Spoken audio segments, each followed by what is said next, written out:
ഈ ദേവാലയത്തിന്റെ പരിസരങ്ങളിൽ കുഞ്ഞുങ്ങളുടെ പാട്ടുകളും അവരുടെ പ്രവർത്തനങ്ങളും ഒക്കെയായി വളരെ അനുഗ്രഹമായ ഒരവസരമാക്കി അവരെ രൂപാന്തരപ്പെടുത്തി. സ്വർഗരാജ്യത്തിൽ കുഞ്ഞുങ്ങളാണ് ഏറ്റവും ശ്രേഷ്ഠന്മാര്. കുഞ്ഞുങ്ങളെ പോലെ ആയിത്തീരുന്നില്ലെങ്കിൽ സ്വർഗരാജ്യത്തിൽ പ്രവേശിക്കാനായിട്ട് യോഗ്യതയില്ലാത്തവരായിത്തീരുമെന്നുള്ള അങ്ങയുടെ വലിയ പ്രസ്താവന ഞങ്ങൾ നന്ദിയോടെ ഓർക്കുന്നു. അവിടെ നിന്ന് BBS സമാപന ദിനമായിട്ട് ഞങ്ങൾ ആചരിക്കുകയാണ്. ഇന്നത്തെ ഈ ആരാധനയിൽ സംബന്ധിക്കുന്നതായ എല്ലാ കുഞ്ഞുങ്ങളെയും മാതാപിതാക്കന്മാരെയും അധ്യാപകരെയും വോളണ്ടിയേഴ്സിനെയും മറ്റ് ബഹുമാനായ സഭാജനങ്ങളെയും മറ്റ് വിവിധ സ്ഥലങ്ങളിലൊക്കെ ഈ ഒരു സമാപനത്തിൽ സംബന്ധിക്കുവാനായിട്ട് എത്തിച്ചേർന്നിരിക്കുന്നവർക്കായി പ്രാർത്ഥിക്കുന്നു. എല്ലാവരെയും സമൃദ്ധവരെ അനുഗ്രഹിക്കണമേ. അപ്പോൾ അങ്ങനെ വചനത്തിന് മുമ്പിൽ ഞങ്ങൾ താണിരിക്കുവാൻ ആഗ്രഹിക്കുന്നു. കർത്താവേ, അടിയങ്ങളോട് സംസാരിക്കണമേ. വചനം പങ്കുവെക്കുന്ന പറയുന്ന അടിയനെ പൊടിയൊന്ന് താഴ്ത്തുന്നു. അങ്ങനെ കുരിശിന്റെ മറയിലേക്ക് മറയ്ക്കുന്നു. അവിടുന്ന് മറയ്ക്കുകയും ഈ ശുശ്രൂഷയിൽ പങ്കെടുക്കുന്ന എല്ലാവരെയും പരിശുദ്ധാത്മാവിന്റെ കൃപാവരങ്ങളാൽ കർത്താവ് ശക്തീകരിക്കുകയും ചെയ്യണം. യേശുവിശിഹായുടെ നാമത്തിൽ അപേക്ഷിക്കുമ്പോൾ കൃപയുടെ കേൾക്കുമാറാകണമേ. ദൈവത്തിന്റെ അതിപരിശുദ്ധമായ നാമത്തിന് മഹത്വമുണ്ടാകട്ടെ. കർത്താവിൽ പ്രിയമുള്ളവരെ, ബഹുമാനായ നിങ്ങൾക്ക് എല്ലാവർക്കും വീണ്ടും വരുന്നവനായ കർത്താവായ യേശുക്രിസ്തുവിന്റെ നിസ്തുല നാമത്തിലുള്ള സ്നേഹത്തിന്റെ അഭിവാദ്യങ്ങൾ ഞാൻ വിനയപൂർവ്വം അറിയിക്കുന്നു. കഴിഞ്ഞ ഞായറാഴ്ച ബഹുമാനപ്പെട്ട OJ ജോർജ് ഞാൻ കൺഫർമേഷൻ ശുശ്രൂഷയിൽ സംബന്ധിക്കുന്നുണ്ട്. നമ്മുടെ യുവസഭയായ തിരുത്തോട്ടിലായിരുന്നു. കഴിഞ്ഞ ആഴ്ചയിൽ ബഹുമാനപ്പെട്ട OJ ജോർജ് അച്ഛൻ പ്രാർത്ഥിച്ച് ഉദ്ഘാടനം നിർവഹിച്ചതായ നമ്മുടെ BBS വളരെ അനുഗ്രഹമായി. ഈ വർഷം 70 കുഞ്ഞുങ്ങൾ BBSൽ സംബന്ധിച്ചു. നമ്മുടെ സഭാംഗങ്ങൾ മാത്രമല്ല, മറ്റ് ഇതര സഭാംഗങ്ങളും മറ്റ് പല സഹോദരി മതത്തിൽ നിന്നുള്ളവരുമൊക്കെ ഈ BBSന്റെ ഭാഗഭാഗമായി തീർന്നു. വളരെ സന്തോഷകരമായ സുദിനങ്ങളായിരുന്നു. കുഞ്ഞുങ്ങളുടെ ഓട്ടവും അവരുടെ കളികളും അവരുടെ കുസൃതികളും അവരുടെ പാട്ടുകളും ഒക്കെ ആയിട്ട് വളരെ അനുഗ്രഹമായ, നമ്മൾ സാധാരണ ഞായറാഴ്ച കഴിഞ്ഞപ്പോൾ വെള്ളിയാഴ്ച ഒന്ന് അല്ലെ ദേവാലയം ഓപ്പൺ ചെയ്യുന്നത്. ബാക്കിയുള്ള ദിവസങ്ങളെല്ലാം ഇങ്ങനെ അടഞ്ഞു കിടക്കും. ഞാൻ ഭാഷയിൽ നോക്കുമ്പോൾ ഇങ്ങനെ ഇവിടെ ശൂന്യമായി കിടക്കുന്ന ദേവാലയമാണ് അവിടെ നിന്ന് നോക്കുമ്പോൾ കാണുന്നത്. പക്ഷെ കഴിഞ്ഞ ഒരാഴ്ചക്കാലം ഇവിടെ കുഞ്ഞുങ്ങളുടെ പ്രസൻസ് കൊണ്ട്, കുഞ്ഞുങ്ങളുടെ സാന്നിധ്യം കൊണ്ട്, കുഞ്ഞുങ്ങളുടെ വ്യത്യസ്തമായ പ്രകടനം കൊണ്ട് പല കുഞ്ഞുങ്ങളും ഇവിടെ പലപ്പോഴും ക്ലാസ്സുകളൊന്നും ഇരിക്കുന്നില്ല. അവരുടെ പ്രായത്തിൽ അവർ ഓടുകയാണ്. നമ്മുടെ പ്രായത്തിൽ നമ്മൾ ഓടുകയും കളിക്കുകയൊക്കെയാണ് നമ്മൾ ചെയ്തത്. അപ്പോൾ കുഞ്ഞുങ്ങൾ അവരുടെ പ്രായത്തിനനുസരിച്ചുള്ള കഴിവുകൾ അവർ പ്രകടമാക്കുവാനായിട്ടുള്ള ഒരു വലിയ അവസരം നമുക്ക് നൽകി. അതിൻ്റെ സമാപനമാണ്. അതിൻ്റെ ഒരു വിളവെടുപ്പിൻ്റെ ഒരു സുദിനത്തിലാണ് നമ്മളിന്ന് ഈ ഒരു ആരാധനയിൽ സംബന്ധിക്കുന്നത്. അവിടെ ഞാൻ വളരെ ദീർഘിപ്പിക്കുന്നില്ല. കുഞ്ഞുങ്ങൾക്കും വേണ്ടിയുള്ള ഒരു മെസ്സേജും കൂടെ ആകേണ്ടതുകൊണ്ട് കുഞ്ഞുങ്ങൾക്ക് മനസ്സിലാകുന്ന ഭാഷ. ഇപ്പം സാധാരണ പറയാറുണ്ട്, ഒരാളുടെ പ്രഭാഷണം ഫലകരമായി തീരുന്നത് അവിടെയുള്ള കുഞ്ഞിന് മനസ്സിലാകുന്ന രീതിയിൽ പ്രഭാഷണം നടത്തുന്നുണ്ടെങ്കിൽ അതാണ് ഏറ്റവും അനുഗ്രഹകരമായ പ്രഭാഷണം. കർത്താവിൻ്റെ പ്രഭാഷണം ശ്രദ്ധിച്ചാൽ മനസ്സിലാകും. വളരെ എന്താ പറയുക, ശിശുക്കൾക്ക് പോലും കർത്താവിൻ്റെ പ്രഭാഷണങ്ങൾ മനസ്സിലാകുന്ന ലാളിത്യമുള്ള ഭാഷയിലാണ് കർത്താവ് സംസാരിച്ചത്. അതുകൊണ്ട് ഞാനും അങ്ങനെ ശ്രമം നടത്തുകയാണ്. ഇന്ന് നമുക്ക് നിങ്ങളുടെ ഇതിൻ്റെ പ്രധാന ചിന്താവിഷയം ഇവിടെ ബോർഡിൽ രേഖപ്പെടുത്തിയിട്ടുണ്ട്. ദ ട്രീ ഓഫ് ഗോഡ്, ദൈവത്തിൻ്റെ വൃക്ഷം, ദൈവത്തിൻ്റെ മരം എന്നുള്ളതായിരുന്നു ഈ വർഷത്തെ ചിന്താവിഷയം. ഓരോ വർഷവും വ്യത്യസ്തമായ ആശയങ്ങളാണ് നമ്മൾ BBSനെ സെലക്ട് ചെയ്യുന്നത്. നമ്മുടെ കേരളത്തിലെ BBS കേരളത്തിലെ CSI സഭകളുടെ എല്ലാം കൂടെ സംരംഭമാണ്. CSI സഭയിലെ അച്ഛന്മാരും അൽമായരും സന്ദർശക അധ്യാപകരും എല്ലാം കൂടെ ഒരുമിച്ച് കൂടിയിരുന്ന, അത് ഒരു 8 മാസം മുമ്പ് അതിന് ഞാനൊരു പങ്കാളിയായ ഒരാളെന്ന നിലയിൽ 8 മാസം മുമ്പ് അതിന് പ്രവർത്തനം ആരംഭിക്കും. അത് തീം സെലക്ട് ചെയ്യും. പ്രാർത്ഥനാപൂർവ്വം 2-3 ദിവസത്തെ ഒരു വർക്ക്ഷോപ്പാണ്. ആ പ്രാർത്ഥനാപൂർവ്വം തീം സെലക്ട് ചെയ്യും, പാട്ട് സെലക്ട് ചെയ്യും, കഥകൾ സെലക്ട് ചെയ്യും. എന്നിട്ട് ഓരോരുത്തരെ അതിനു വേണ്ടി അതിന് ഉത്തരവാദിത്വം ഏൽപ്പിക്കും. അങ്ങനെ പ്രിന്റ് ചെയ്ത് ലഭിക്കുന്നതാണ്. കേരളത്തിലെ 6 മഹാടുകളിലും കൂടെ ഒരുമിച്ച് ചേർന്ന് നമുക്കറിയാം, സൗത്ത് കേരള മഹാടിലൊക്കെ 4 ലക്ഷം കുഞ്ഞുങ്ങളാണ് അവിടെ ഉള്ളത്. അപ്പോൾ അത്ര വിപുലമായ ഒരു സംരംഭമാണ് ഈ BBS എന്ന് പറയുന്നത്. അതുകൊണ്ട് വളരെ അർത്ഥവത്തായ ഒരു ചിന്താവിഷയം. നമ്മുടെ ഇന്ന് ഈ കാലാവസ്ഥ വ്യതിയാനമൊക്കെ വന്നപ്പോൾ നമുക്കറിയാം, നമ്മുടെ മരങ്ങളുമായിട്ട് സസ്യങ്ങളുമായിട്ട് വളരെ അടുത്ത ബന്ധമാണ് നമുക്കുള്ളത്. നമ്മുടെ സഹോദരങ്ങൾ തന്നെയാണ് അവർ. ആദ്യമേ ഉൽപ്പത്തി പുസ്തകത്തിൽ നമ്മൾ വായിക്കുമ്പോൾ ദൈവതമ്പുരാന് മരങ്ങളെയും സസ്യങ്ങളെയും പക്ഷികളെയും ഒക്കെ സൃഷ്ടിച്ചത്. ഏറ്റവും അവസാനമാണ് മനുഷ്യനെ സൃഷ്ടിച്ചത്. അതിനർത്ഥം എന്താണ്? ഒരു ഡിപ്പെൻഡൻസ് അല്ലെ, പരസ്പരം ആശ്രയത്തിലാണ് നമ്മൾ ജീവിക്കുന്നത്. നമ്മൾ ഈ ഓക്സിജൻ എന്ന് പറയുന്നത് ഇങ്ങനെ വലിച്ച് എടുക്കുമ്പോൾ നമ്മൾ മരങ്ങളോട് വളരെ കടപ്പെട്ടിരിക്കുക. ഈ മരങ്ങളാണ് പ്രകൃതിയിലുള്ള കാർബൺ ഡയോക്സൈഡിനെ വലിച്ചെടുത്ത് ഓക്സിജനെ പുറത്തേക്ക് വിടുക. ഓക്സിജൻ ഇല്ലെങ്കിൽ നമുക്ക് നിലനിൽക്കാൻ പറ്റത്തില്ല കേട്ടോ. ഓക്സിജൻ സിലിണ്ടർ ഈ കഴിഞ്ഞ ദിവസം ഞാൻ ഓർക്കുകയായിരുന്നു, ഒരു വലിയ സിലിണ്ടർ ഹോസ്പിറ്റലിലേക്ക് മേടിക്കുകയുണ്ടായി. 15,000 രൂപയാണ് അതിൻ്റെ വില. അത് സിലിണ്ടറിന് വേണ്ടി മാത്രമാണ്. അതിനുള്ള ഓക്സിജന് വേറെ കൊടുക്കണം. അപ്പോൾ ഓക്സിജൻ വളരെ പ്രഷ്യസ് ആണ്, ജീവവായു, അതുപോലെ ജീവജലം. ഞാൻ കുഞ്ഞുങ്ങളോട് പറയുകയുണ്ടായി, നമ്മുടെയൊക്കെ ഈ പ്ലാവ് എന്ന് പറയുന്ന മരമുണ്ടല്ലോ, ചുമ്മാതെ ദൈവം ഇവിടെ പ്ലേസ് ചെയ്തതല്ല. ചക്കയൊക്കെ നമുക്കിപ്പോൾ വേണ്ട. പക്ഷെ അടുത്ത സമയത്ത് ഓസ്ട്രേലിയയിൽ നിന്നുള്ള പഠനങ്ങൾ പറയുകയാണ്, ക്യാൻസറിനെ പ്രതിരോധിക്കുവാനായിട്ട് ഏറ്റവും നല്ല എഫക്റ്റീവായ ഫുഡ് എന്ന് പറയുന്നത് നമ്മുടെ ചക്കയാണ്. സായിപ്പുമാർ ഇത് കഴിക്കുന്നുണ്ട്, പക്ഷെ നമുക്കിതൊന്നും വേണ്ട അല്ലേ. പഴുത്തൊക്കെ ഇങ്ങനെ ചക്കയുടെ സീസണായി, ഇനി ഒരു മാസം കഴിയുമ്പോൾ ചക്കയുടെ സീസണൊക്കെ ആരംഭിക്കുക. ഇതൊരു വലിയ ശല്യമായി തീരണമെന്ന് നമ്മൾ പറയും. ഇപ്പം ചെറുപ്പത്തിൽ ഞാൻ ചക്ക പറിച്ച് കളയുക നമ്മൾ. പക്ഷെ ഇത് ക്യാൻസറിനെ പ്രതിരോധിക്കുവാൻ ഏറ്റവും നല്ല നാച്ചുറൽ ഫൈബർ, നമ്മുടെ കുടലിലെ ജീവാണുക്കൾക്കും ഒക്കെ ആവശ്യമുള്ള ഏറ്റവും നല്ല പ്യുവറായിട്ടുള്ള, ഒരു വിഷവുമില്ല. ഇവൻ കരിക്ക് പോലും നമ്മൾ തമിഴ്നാട്ടിൽ നിന്ന് കൊണ്ട് കരിക്ക് മേടിച്ചു കഴിഞ്ഞാൽ ഫുൾഡാനൊക്കെയാണ് തെങ്ങിൽ തുളച്ച് ഫുൾഡാനൊക്കെ വെച്ച് അത് അടച്ചാണ് അവർ തെങ്ങിനെ പരിപാലിക്കുന്നത്. എന്നാൽ ഈ ചക്ക അത് ഏറ്റവും ശുദ്ധമായ. പിന്നെ പ്ലാവിന് വേറൊരു ഗുണങ്ങളുണ്ട് കേട്ടോ. മഴ പെയ്യുമ്പോൾ ചക്ക മഴവെള്ളത്തെ ഭൂമിയിലേക്ക്, അല്ലെങ്കിൽ ഈ പ്ലാവ് മഴവെള്ളത്തെ ഭൂമിയിലേക്ക് ഇറക്കുന്നതാണ്. അതുകൊണ്ടാണ് നമ്മൾ പ്ലാവിനെ വെട്ടുമ്പോൾ ആ പ്രദേശങ്ങളെല്ലാം വളരെ ജലസമൃദ്ധമായിരിക്കും. പ്ലാവ് വെട്ടിയ സ്ഥലത്ത് നിങ്ങൾ പോയിട്ടുണ്ടോ? ഞാൻ പോയിട്ടുണ്ട്. അവിടെ ചുറ്റുപാട് ഇഷ്ടം പോലെ വെള്ളം, ഈ പ്ലാവിൽ നിന്ന് ഇങ്ങനെ വെള്ളം ഇങ്ങനെ വികർഗമിച്ചുകൊണ്ടിരിക്കുക. ചിലയിടങ്ങളിൽ പ്ലാവ് വെട്ടിയെടുത്ത് തന്നെ അടുത്ത് തന്നെ ശുദ്ധജലത്തിന്റെ സ്രോതസ്സുകൾ കണ്ടെടുത്തിട്ടുണ്ട്. പക്ഷെ നമ്മൾ ഈ പ്ലാവിനെ വെട്ടിക്കളയുമ്പോൾ നമ്മുടെ തന്നെ ജീവനെ അപകടത്തിലാക്കുന്ന പ്രവർത്തനങ്ങളാണ് നമ്മൾ ഏർപ്പെടുന്നത്. പ്ലാവോടെ നിൽക്കട്ടെ, ദൈവം തന്ന ഏറ്റവും അമൂല്യം പ്ലാവും മാവും എല്ലാം ഓരോ പരിസ്ഥിതിക്കും ഓരോ കാലാവസ്ഥയ്ക്കും ഏറ്റവും ഉത്തമമായി മാത്രം, ബെസ്റ്റ് ആയിട്ടുള്ള മാത്രം, എക്സലന്റ് ആയിട്ടുള്ള മാത്രമാണ് ദൈവം നമുക്ക് തന്നിരിക്കുന്നത്. അതുകൊണ്ട് ഇങ്ങനെ ഞാൻ ജസ്റ്റ് പ്ലാവിനെ ഒരു എക്സാമ്പിളായി പറഞ്ഞതേ ഉള്ളൂ. അങ്ങനെയുള്ള ഒരു അവബോധം നമ്മുടെ കുഞ്ഞുങ്ങൾക്ക് ഉണ്ടാക്കാൻ വേണ്ടി മരങ്ങളെ സ്നേഹിക്കാനും അവരെ കരുതാനും ആദരിക്കാനും ഒക്കെ ആണ് ഈ വർഷം നമ്മൾ ദൈവത്തിൻ്റെ വൃക്ഷം ഒരു മരം ചെയ്യുന്ന സേവനങ്ങൾ എത്രമാത്രമാണ് എന്ന് കുഞ്ഞുങ്ങൾക്ക് അവർക്കൊരു ബോധ്യം വരുത്താനായിട്ടാണ് ഈ വർഷം നമ്മൾ ഈ ഒരു സിമ്പൽ സെലക്ട് ചെയ്ത്. അടുത്ത വർഷം മറ്റൊരെണ്ണമായിരിക്കാം. അപ്പോൾ അങ്ങനെ ഓരോ വർഷം വ്യത്യസ്തമായ രൂപങ്ങൾ, സിമ്പൽ എന്ന് ഉപയോഗിക്കും. ഞാൻ അതിലേക്കല്ല ഇന്ന് എനിക്ക് കുഞ്ഞുങ്ങളുമായിട്ട് പറയാനായിട്ടുള്ള പല കാര്യങ്ങളും ഇതുമായിട്ട് ബന്ധപ്പെട്ട് നമ്മൾ പഠിക്കുകയുണ്ടായി. ഇതുമായിട്ട് ദൈവത്തിൻ്റെ സൗഖ്യത്തെക്കുറിച്ചും ഇന്ന് തൊഴിലിനെ കുറിച്ചാണ് ഞാൻ നിങ്ങളുമായിട്ട് പങ്കുവെക്കാൻ ആഗ്രഹിക്കുന്നത്. പല കാര്യങ്ങൾ പഠിച്ചു. അപ്പോൾ പറഞ്ഞത് തന്നെ പിന്നെയും പറഞ്ഞൊരു കാര്യമില്ല. ഇനി നമ്മുടെ വാക്യത്തിൽ ഇത് പലതും നമ്മൾ ആവർത്തിക്കുന്നുണ്ട്. അതിലേക്ക് ഞാൻ കിടക്കുന്നില്ല. ഇന്ന് തൊഴിൽ നമ്മൾ ഇന്ന് വായിച്ചു കേട്ട വേദഭാഗത്തിൽ 2-3 പേരെ നമ്മൾ കാണുന്നുണ്ട്. ഒന്നാം പാഠമാണ് വായിച്ചത് രൂത്ത് അമ്മച്ചിയാണ് നമ്മൾ കാണുന്നത് അല്ലേ. രൂത്ത് അമ്മച്ചിയും ബോവസ് സംഘടനയുമാണ് ഒന്നാം പാഠത്തിൽ നമ്മൾ കാണുന്നത്. അപ്പോസ്തലപ്രവൃത്തികളുടെ പുസ്തകത്തിൽ തബീത എന്ന് പറയുന്ന ഒരു ആന്റിയെ നമ്മൾ അവിടെ കാണുന്നുണ്ട്. കർത്താവ് തിബിരിയാസ് കടൽക്കരയിൽ വെച്ച് ശിഷ്യന്മാർക്ക് മീൻ പിടിച്ച്, അല്ലെങ്കിൽ കർത്താവിനെ ഉപേക്ഷിച്ച് വലയും വള്ളവും ഉപേക്ഷിച്ച് മീൻ പിടിക്കാൻ പോയ ശിഷ്യന്മാർക്ക് ഒന്നും ലഭിക്കാതെ വന്നപ്പോൾ കുഞ്ഞുങ്ങളെ കൂട്ടുവാൻ വലുതുമുണ്ടോ എന്ന് ചോദിച്ചുകൊണ്ട് അവർക്ക് ബ്രേക്ക്ഫാസ്റ്റ് അല്ലെങ്കിൽ പ്രഭാത ഭക്ഷണം ഒരുക്കിയതായ കർത്താവിനെയാണ് നമ്മൾ കാണുന്നത്. ഇവിടെ എല്ലാം പ്രിയമുള്ളവരെ, നമ്മൾ ഈ തൊഴിലിൻ്റെ ഭാഗത്ത്, തൊഴിലെന്ന് പറയുന്നത് എന്താ? ദൈവതമ്പുരാൻ നമുക്ക് ജീവിക്കാനായിട്ട് നൽകിയിരിക്കുന്ന നമ്മുടെ കഴിവുകൾ, പ്രത്യേകിച്ച് ഉൽപ്പത്തിയുടെ പുസ്തകത്തിൽ അറിയാം, അവരെ വേല ചെയ്യുവാനും തോട്ടം കാപ്പാനും ഏദൻ തോട്ടത്തിൽ മനുഷ്യനെ സൃഷ്ടിച്ചു കഴിഞ്ഞപ്പോൾ അവിടെ ആക്കി. എന്തിനാണ് ഈ വേല ചെയ്യാനും വേല ചെയ്യാനായിട്ട്? അത് കുഞ്ഞുങ്ങളെ, പ്രിയ കുഞ്ഞുങ്ങളെ, തൊഴിലെന്ന് പറയുന്നത് അത് ചെറുതോ വലുതോ ഒന്നുമില്ല. നമ്മൾ രാവിലെ എണീറ്റ് നമ്മുടെ അമ്മച്ചിയെ സഹായിക്കുന്നതും അല്ലെങ്കിൽ നമ്മുടെ പപ്പായെ സഹായിക്കുന്നതും അല്ലെങ്കിൽ വീടൊന്ന് വൃത്തിയാക്കുന്നതും ഇതെല്ലാം തൊഴിലാണ്. എല്ലാ തൊഴിലും മഹത്വമുള്ള തൊഴിലാണ്. അതുകൊണ്ട് ഉയർത്തെഴുന്നേറ്റ കർത്താവ് നമ്മുടെ ജീവിതത്തിൽ വരുമ്പോൾ നമ്മുടെ തൊഴിലിനുണ്ടാകുന്ന മാറ്റം ദൈവത്തിൻ്റെ വൃക്ഷം എന്ന ചിന്താവിഷയവുമായി ബന്ധപ്പെടുത്തി 3 കാര്യങ്ങൾ പെട്ടെന്ന് പറഞ്ഞുകൊണ്ട് ഞാൻ അവസാനിപ്പിക്കുകയാണ്. കാരണം കുഞ്ഞുങ്ങൾക്കൊക്കെ ഒരു ലിസണിങ് കപ്പാസിറ്റി ഉണ്ട്. 15 മിനിറ്റ് കൂടുതൽ മുതിർന്നവരോടായാലും കുഞ്ഞുങ്ങളോടായാലും അവർക്ക് ലിസണിങ് കപ്പാസിറ്റി, ബ്രെയിനിൻ്റെ കപ്പാസിറ്റി അത്രയേ ഉള്ളൂ. അത് മാത്രം പറഞ്ഞുകൊണ്ട് ഞാൻ നിർത്തട്ടെ.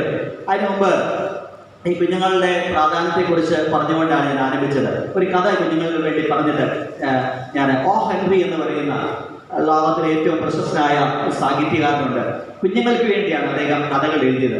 ഹെൻറി, നമ്മൾ യൂട്യൂബിൽ അടിച്ചാൽ കാണാം. ഹെൻറി ലോകത്തിലെ ഏറ്റവും കുഞ്ഞുങ്ങൾക്ക് വേണ്ടി കഥ എഴുതിയതായ ബാലസാഹിത്യകാരനാണ് ഹെൻറി. അദ്ദേഹത്തിൻ്റെ ഒരു ലാസ്റ്റ് ലീഫ് എന്ന് പറയുന്ന ഒരു ചെറുകഥയുണ്ട്. ഞാൻ സ്കൂളിൽ പഠിച്ചത് എൻ്റെ ഓർമ്മയിലേക്ക് വന്നതാണ്. ലാസ്റ്റ് ലീഫ്, അവസാനത്തെ ഇല എന്നാണ് ഹെൻറിയുടെ ഈ മനോഹരമായ ചെറുകഥയുടെ പേര്. ഒരു വീട്ടിലെ, അത് കുഞ്ഞുങ്ങളോട് പറഞ്ഞിട്ട് ഞാൻ 3 കാര്യങ്ങൾ പറയാം, കുഞ്ഞുങ്ങൾക്ക് മനസ്സിലാകുമല്ലോ. ഒരു വീട്ടിൽ വളരെ ഒരു മാതാവിനും പിതാവിനും സ്നേഹനിധിയായ ഒരു കുഞ്ഞു മകളുണ്ടായിരുന്നു. ഈ കുഞ്ഞുമകള് ആ വീടിൻ്റെ വലിയൊരു അനുഗ്രഹമായിരുന്നു. പൂമ്പാറ്റയെ പോലെ മാലാഖയെ പോലെ ഈ കുഞ്ഞ് ആ വീട്ടിലെല്ലാം ഓടി നടന്നു. ഈ അപ്പനും അമ്മയ്ക്ക് വലിയ സന്തോഷമായി ഈ കുഞ്ഞിനെ കാണുന്നതും കുഞ്ഞിൻ്റെ പാട്ട് കേൾക്കുന്നതും കുഞ്ഞിൻ്റെ വർത്താനം കൊഞ്ചിക്കൊഞ്ചിയുള്ള വർത്താനം കേൾക്കുന്നതൊക്കെ കേൾക്കുന്ന ഈ അപ്പനും അമ്മയ്ക്ക് വലിയ സന്തോഷമായിരുന്നു. എന്നാൽ കുറേ ദിവസം കഴിഞ്ഞപ്പോൾ ഈ കുഞ്ഞിന് മാരകമായൊരു രോഗം പിടിച്ചു. മാരകമായൊരു രോഗം. ഈ കുഞ്ഞ് മിണ്ടുന്നില്ല, ഒന്നും കഴിക്കുന്നില്ല, പാട്ടില്ല, സംസാരമില്ല, ഒച്ചയില്ല, വാക്കുകളില്ല. ആ വീട് ശബ്ദമുഖരിതമായി, അല്ലെങ്കിൽ ഒരു സെമിത്തേരിയിൽ കാണുന്ന പോലെ ഒരു നിശബ്ദത ഈ വീട്ടിലുണ്ടായി. വളരെ ചുരുക്കമായിട്ട് പറയാം, ഓഹൻറി പറഞ്ഞെല്ലാം പറയാൻ സമയമില്ല. വളരെ വലിയൊരു നിശബ്ദത ഇവിടെ ഉണ്ടായി. ഈ മാതാപിതാക്കന്മാർക്ക് വലിയ വിഷമമായി. നമ്മുടെ പ്രിയ കുഞ്ഞ് രോഗബാധിതയായി കഴിയുകയാണ്, മാരകമായ രോഗം ബാധിച്ചിരിക്കുകയാണ്. കുഞ്ഞിൻ്റെ ആയുസ് ചിലപ്പോൾ അല്ലെങ്കിൽ കുഞ്ഞിൻ്റെ ജീവൻ പോലും നഷ്ടപ്പെട്ടു പോകും. അപ്പോൾ വളരെ ഓഹൻറി പറയുകയാണ്, ഈ കുഞ്ഞ് കിടന്ന കട്ടിലിൻ്റെ ആ ജനലിലൂടെ നോക്കുമ്പോൾ അവിടെ ചെറിയ ചെടി നിന്നിരുന്നു. ആ ചെടി വളരെ മനോഹരമായ ചെടിയാണ്. കുഞ്ഞിന് വളരെ ഇഷ്ടമുള്ള പൂവ് ഉണ്ടാകുന്ന മനോഹരമായ ഒരു ചെടിയാണ്. ഈ കുഞ്ഞ് കിടക്കുന്ന കട്ടിലിൻ്റെ അരികിലുള്ള ജനാലയിലൂടെ നോക്കുമ്പോൾ ഈ മനോഹരമായ ചെടി അവിടെ കാണാനായിട്ട് സാധിക്കും. അപ്പോൾ ഈ ചെടിയുടെ ഓരോ ദിവസം കഴിയുമ്പോൾ ഈ ചെടിയുടെ ഓരോ ഇല വെച്ച് ഇങ്ങനെ ചെടികളാണല്ലോ, ഇലകൾ കൊഴിഞ്ഞു പോകും. അപ്പോൾ കുഞ്ഞ് ഈ മാതാപിതാക്കന്മാരുടെ ചിന്ത എന്ന് പറയുന്നത് എന്താണെന്നറിയാമോ, ഈ കുഞ്ഞ് ഇങ്ങനെ വളരെ സ്നേഹത്തോടു കൂടെ നോക്കിക്കൊണ്ടിരിക്കുകയാണ് ഈ ഇല കൊഴിയുന്നത്. അപ്പം ഈ കുഞ്ഞ് ഇടയ്ക്കിടയ്ക്ക് പറയുന്നുണ്ട്, അതായത് ഈ ചെടിയെക്കുറിച്ച് കൈ കൊണ്ടൊക്കെ അങ്ങേയും കാണിക്കുന്നുണ്ട്. മാതാപിതാക്കന്മാർ ഓരോ ദിവസവും ഈ ചെടിയെ ശ്രദ്ധിച്ചപ്പോൾ അതിൻ്റെ ഓരോ ഇലവേഴും കൊഴിഞ്ഞു വീഴുകയാണ്. അപ്പോൾ ഈ മാതാപിതാക്കന്മാർക്ക് മനസ്സിലായി, ഈ കുഞ്ഞ് ഞങ്ങളോട് പറയുന്നത് എന്താണ്, ഇതിൻ്റെ ഇല തീരുമ്പോൾ ഞാനും ഈ ലോകത്തോട് യാത്ര പറയും. ഇതാണ് മാതാപിതാക്കന്മാരോട് ഈ കുഞ്ഞ് പറയുന്നതെന്ന് മാതാപിതാക്കന്മാർക്ക് മനസ്സിലായി. അവർ വലിയ വിഷമമായി. ദൈവമേ, ഈ ചെടിയുടെ ഇല കളയാതെ ആർക്ക് സാധിക്കും? അത് ഒരു ദൈവത്തിൻ്റെ ഒരു പദ്ധതിയാണ് അല്ലെ? ഇലകൾ കൊഴിഞ്ഞു പോകുക, പുതിയ ഇലയുണ്ടാകുക ദൈവിക പദ്ധതിയാണ്. ആർക്ക് തടയാനായിട്ട് സാധിക്കും? മാതാപിതാക്കന്മാർക്ക് വളരെ വിഷമം തോന്നി. ഇത് കേട്ടുകൊണ്ട് അടുത്തുള്ള വീട്ടിലെ ഒരു ശില്പിയായ നല്ല പടം വരയ്ക്കാൻ അറിയാവുന്ന ഒരു മനുഷ്യൻ ഈ കുഞ്ഞിനെ കുറിച്ചും ഈ ചെടിയുടെ ഇല ഇങ്ങനെ പോകുന്നതിനെ കുറിച്ചും കേട്ടു. പ്രിയമുള്ളവരെ, ആ മനുഷ്യനൊരു തീരുമാനമെടുത്തു. ഞാൻ ഈ ഇല കൊഴിയാനായിട്ട് ഞാൻ സമ്മതിക്കത്തില്ല. അവസാന ഇല കൊഴിയുമ്പോൾ ഞാൻ എന്ത് ചെയ്യും? ഞാൻ മനോഹരമായ ഒരു ഇലയുടെ ചിത്രം വരച്ച് ഈ ചെടിയോടുകൂടെ ഞാനത് പിൻ ചെയ്ത് വെക്കും. ഒരിക്കലും ഈ ഇല കൊഴിയാനായിട്ട് ഞാൻ സമ്മതിക്കുകയില്ല. അങ്ങനെ ഓരോ ഇലയായിട്ട് ഇങ്ങനെ കൊഴിഞ്ഞു പൊയ്ക്കൊണ്ടിരിക്കുകയാണ്. ലാസ്റ്റ് ഇല കൊഴിയാനൊരു ദിവസമായി. അന്ന് ചിത്രകാരൻ എന്ത് ചെയ്തു? വളരെ സ്നേഹത്തോടുകൂടെ ഈ കുഞ്ഞിന് വേണ്ടി വന്ന് ചിത്രം വരച്ച് അത് രാത്രിയിൽ ഈ പിറ്റേ ദിവസം രാവിലെ ആകുമ്പോൾ അവസാന ഇല, ലാസ്റ്റ് ലീഫ്, അവസാന ഇലയും കൊഴിയുകയാണ്. അതോടുകൂടി കുഞ്ഞ് ലോകത്തോട് യാത്ര പറയാനായിട്ട് പോവുകയാണ്. അപ്പോൾ ഈ ചിത്രകാരൻ അന്ന് വന്ന് പടം വരയ്ക്കാൻ പ്രിയമുള്ള അന്ന് കനത്ത മഴയായിരുന്നു. ആ മഴയിൽ ഈ മനുഷ്യൻ മനോഹരമായ ചെടിയുടെ അതേ ഇല പോലെ തോന്നുന്ന വിധത്തിൽ മനോഹരമായൊരു ഇല വരച്ച് ഈ ചെടിയോട് ചേർത്ത് വെച്ച് ലാസ്റ്റ് ഇലയും കൊഴിഞ്ഞു പോയി. പിറ്റേ ദിവസം രാവിലെ ഈ മോള് ഈ കിടക്കൽ കിടന്നുകൊണ്ട് ജനൽ തുറന്ന് നോക്കിയപ്പോൾ ഇല കൊഴിഞ്ഞിട്ടില്ല. അവസാനത്തെ ഇല ആ ചെടിയിൽ നിൽക്കുകയാണ്. പ്രിയമുള്ളവരെ, ഈ കഥ പറയുന്നറിയാം. അന്ന് കനത്ത മഴയിൽ ആ മഞ്ഞിൽ ഈ മനുഷ്യൻ പടം വരച്ചു. 2 ദിവസം കഴിഞ്ഞപ്പോൾ മാരകമായ പനി ബാധിച്ച് ഈ മനുഷ്യൻ ലോകത്തോടെ യാത്ര പറഞ്ഞു. മാരകമായ പനി ബാധിച്ച് ഓഹൻറി പറഞ്ഞ് അവസാനിപ്പിക്കുന്നതാണ്, ആ കുഞ്ഞിൻ്റെ ജീവൻ രക്ഷിക്കാൻ വേണ്ടി അവസാനത്തെ ഇലയുടെ ചിത്രം വരച്ച് മഴയും മഞ്ഞിനെയും കാറ്റിനെയും വകവെക്കാതെ ആത്മാർത്ഥമായി കുഞ്ഞിൻ്റെ ജീവൻ രക്ഷിക്കാൻ വേണ്ടി പടം വരച്ച് രാത്രിയിൽ കഷ്ടപ്പെട്ടതായ മനുഷ്യൻ, ചിത്രകാരനായ സമൂഹത്തിന് പ്രയോജനമുള്ള ഈ മനുഷ്യൻ 2 ദിവസം കഴിഞ്ഞപ്പോൾ മാരകമായ ആ പ്രദേശത്ത് പടർന്നു പിടിച്ച മാരകമായ മലമ്പനി ബാധിച്ച് ഈ മനുഷ്യൻ ലോകത്തോടെ യാത്ര പറഞ്ഞു. പക്ഷേ ആ കുഞ്ഞിൻ്റെ ജീവൻ അവൾ പിന്നെ ഓരോ ദിവസം കഴിയുമ്പോൾ ആരോഗ്യം വീണ്ടെടുത്ത് വളരെ ആരോഗ്യത്തോടുകൂടെ സന്തോഷവതിയായി മാതാപിതാക്കന്മാർ തിരികെ ലഭിച്ചു. ഇത് തന്നെയല്ലേ കർത്താവായ യേശുക്രിസ്തു നമുക്ക് വേണ്ടി ചെയ്തത്? ഇപ്പോൾ പുനരുത്ഥാനത്തിന് ശേഷമുള്ള വിശുദ്ധദിവസമാണല്ലോ. കർത്താവ് നമുക്ക് വേണ്ടി കാൽവരിയിൽ അവസാന തുള്ളി രക്തം വരെ നമുക്ക് തന്ന് നമ്മൾ മരിച്ചു പോകേണ്ട സ്ഥാനത്ത് കർത്താവ് നമ്മുടെ ജീവൻ നിലനിർത്തി. അതുകൊണ്ട് ഇത് ആമുഖമായി ലാസ്റ്റ് ലീഫ് എപ്പോഴും നിങ്ങൾ ഓർത്തുകൊള്ളുന്നുണ്ടോ? ലാസ്റ്റ് ലീഫ് എന്ന് പറയുന്ന ലോകപ്രശസ്തമായ ഓഹൻറിയുടെ ഈ മനോഹരമായ ചെറുകഥയുടെ ഒരു സംക്ഷിപ്തമായ വിവരണമാണ് ഞാൻ കുഞ്ഞുങ്ങൾക്ക് മനസ്സിലാകുമ്പോൾ പിന്നെ ആർക്കും മനസ്സിലാകുമല്ലോ ബഹുമാനാര്യങ്ങളോട് പങ്കുവച്ചത്. 3 കാര്യങ്ങൾ ഞാൻ പറയട്ടെ. പ്രിയമുള്ളവരെ, തൊഴിൽ. ഇന്നലെ ഞാനൊരു വാർത്ത ഞാൻ കണ്ടു.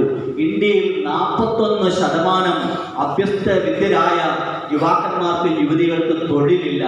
നമ്മുടെ കേരളത്തിൽ തന്നെ അറിയാം എത്ര കുഞ്ഞുങ്ങളാണ് ഇവിടെ തൊഴിൽ കിട്ടാഞ്ഞിട്ട് മറ്റ് വിദേശ രാജ്യങ്ങളിലേക്ക്, കാനഡയിലേക്കും ഇംഗ്ലണ്ടിലേക്കും ഓസ്ട്രേലിയയിലേക്കും പോളണ്ടിലേക്കും പണ്ടൊക്കെ നാസി പീഡനം അമിതമായി ഉണ്ടായിരുന്ന പോളണ്ടിലേക്ക് പോലും എന്ന് പോകുന്നുണ്ട്, സൗത്ത് കൊറിയയിലേക്കും. എവിടെയാണ് തൊഴിൽ കിട്ടുന്നത്? ജീവിക്കാൻ വേണ്ടി, ജീവൻ നിലനിർത്താൻ വേണ്ടി ഒരു തൊഴിൽ കിട്ടുന്നത്, ആ തൊഴിൽ അന്വേഷിച്ച് യാത്ര ചെയ്യുന്ന ഒരു കാലഘട്ടത്തിലാണ് നമ്മളായിരിക്കുന്നത്.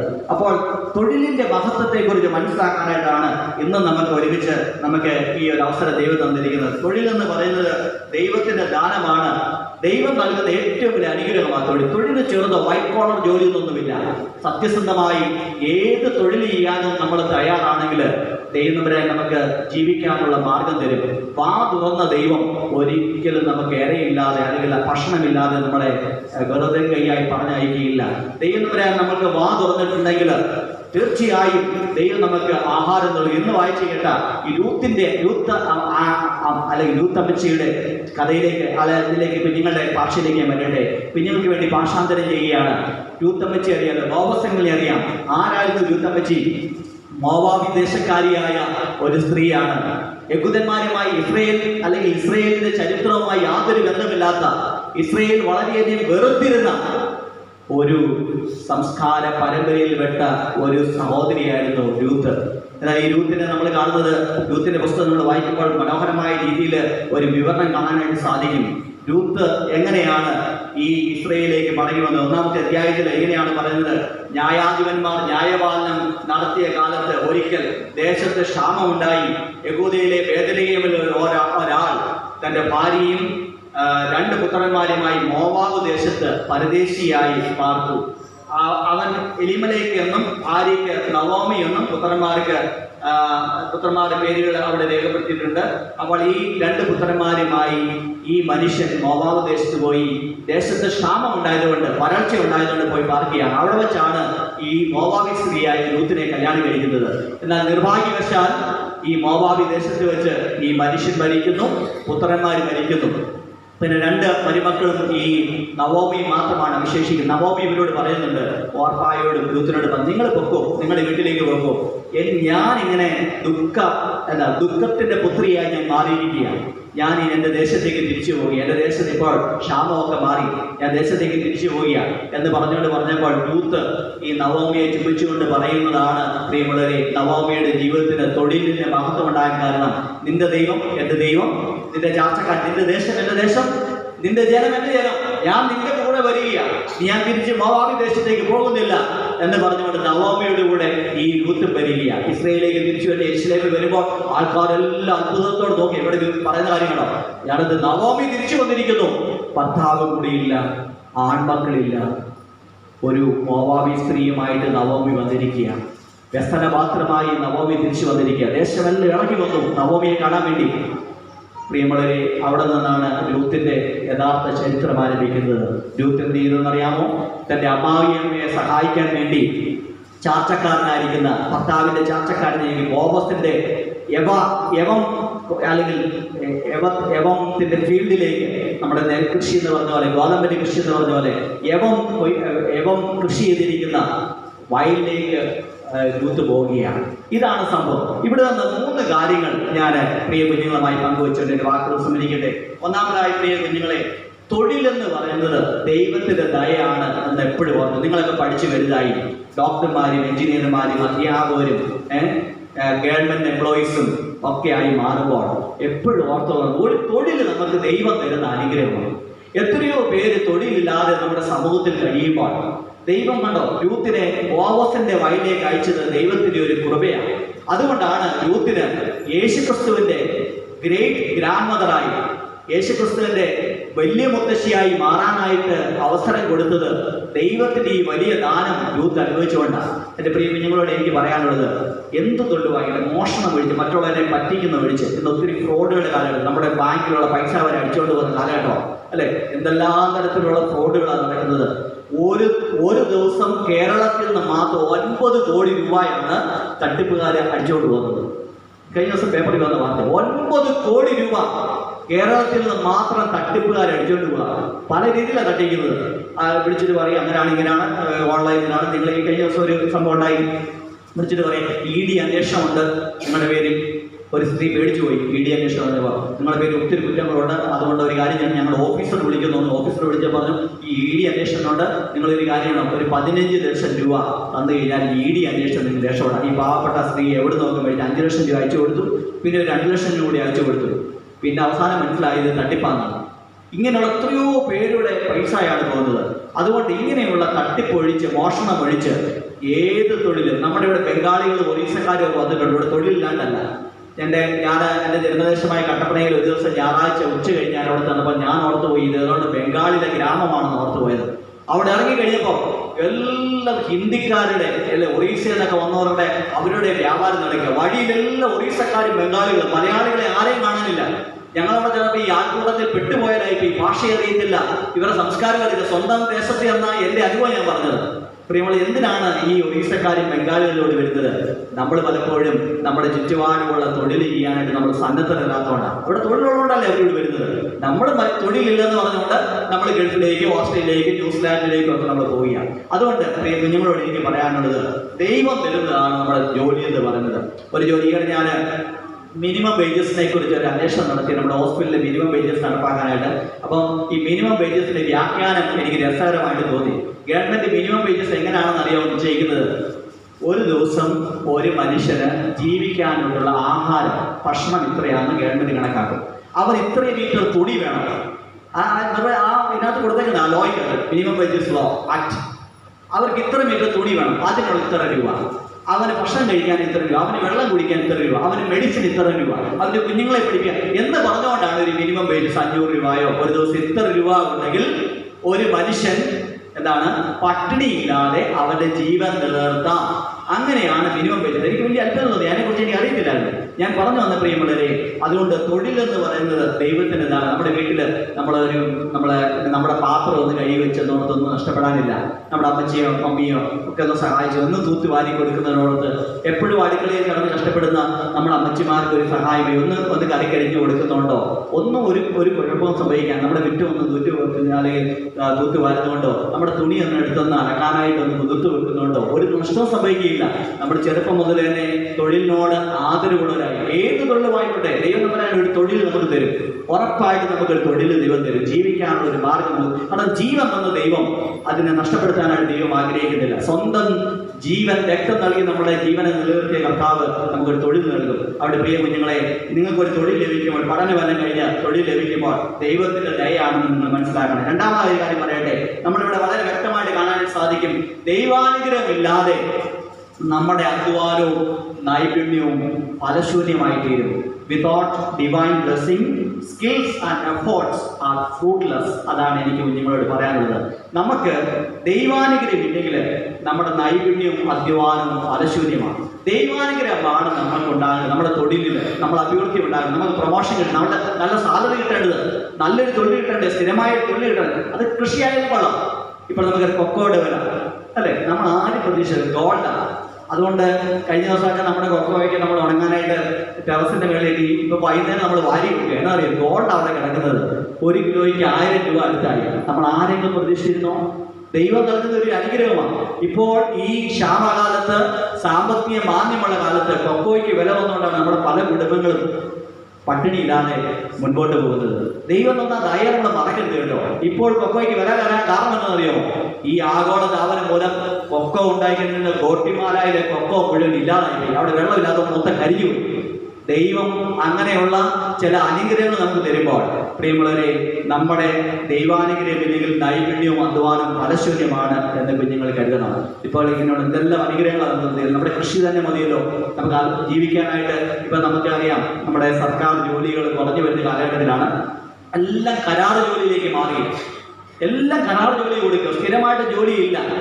ഇനി ഗവൺമെന്റ് സ്ഥിരമായി ജോലി കൊടുക്കാൻ താല്പര്യം. നമ്മുടെ ഈ കഴിഞ്ഞ ദിവസം CPO റാങ്ക് ലിസ്റ്റിലുള്ള കുറേ ആൾക്കാർ നമ്മുടെ സെക്രട്ടേറിയറ്റ് മുമ്പിൽ അവിടെ ഉരുളുകയും അവർ ചെരുപ്പ് തലവെച്ച് നടക്കുകയൊക്കെ ചെയ്തിട്ട് അവസാനം ഇന്നലെ ഒരു പ്രസ്ഥാനം പറഞ്ഞു, ഞങ്ങളുടെ ഈ രോദനം ആരും കേൾക്കുന്നില്ല, ഞങ്ങളുടെ സമരം അവസാനിപ്പിക്കാൻ പോവുക.